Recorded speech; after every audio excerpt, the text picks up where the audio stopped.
ayan, i-flex ko lang sa inyo itong aking, ipapakita sa inyong orange. Ayan. Laki ng orange, no? As you can see naman, ang laki-laki. Ang laki, diba, ng orange, Ayan, laki. Ayan.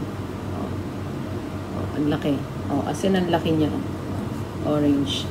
So, napakalaki ng orange na to. So, tingnan natin kung meron bang ibubuga ang laman nito.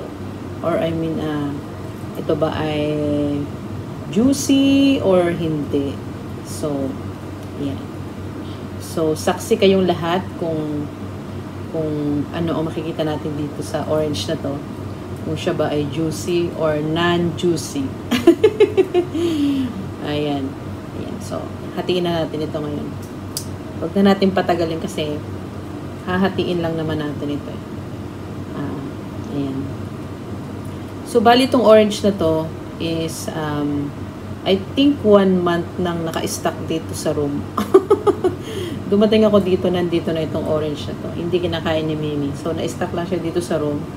So, tingnan natin kung anong kanyang kinalabasan ng after 1 month na hindi siya nabubuksan. Kung siya ba ay juicy pa rin or non-juicy.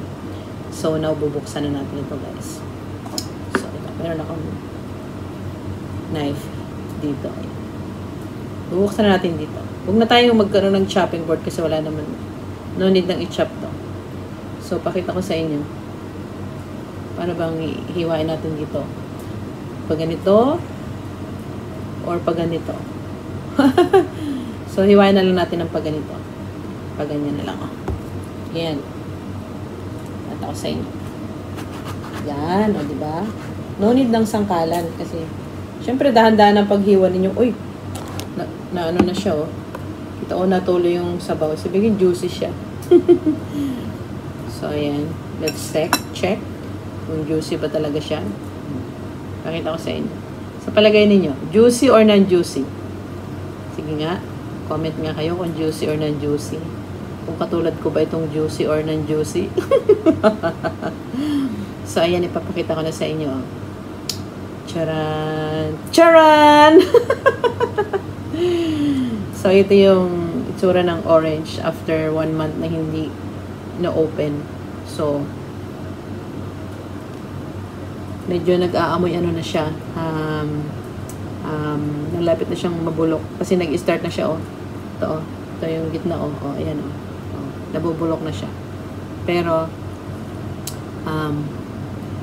pag in-juice mo pa siya, mayroon pa naman siyang juice. Kaso, hindi na siya, tikman nga natin.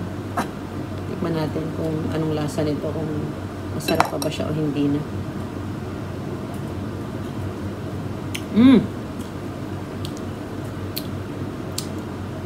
Juicy pa siya, kanya laang. Malalasahan mo yung medyo amoy bulok na. Lasang bulok na siya. Kasi nga ito. So, ayan. Flex ko lang sa inyo yung story ng orange na 1 month na hindi na open. So, ayan. Juicy naman siya. Kaso hindi na masarap yung lasa. Ayan. Juicy siya. Juicy. This one, napaka-juicy niya. Pero hindi masarap. Kasi nga, na-stuck na siya ng almost a month. So, ayan, guys. I-flex ko lang naman sa inyo ang orange na malaki. Na after a month na hindi na open, ayun ang nangyayari. So, pag bumili ka ng orange, kainin nyo agad.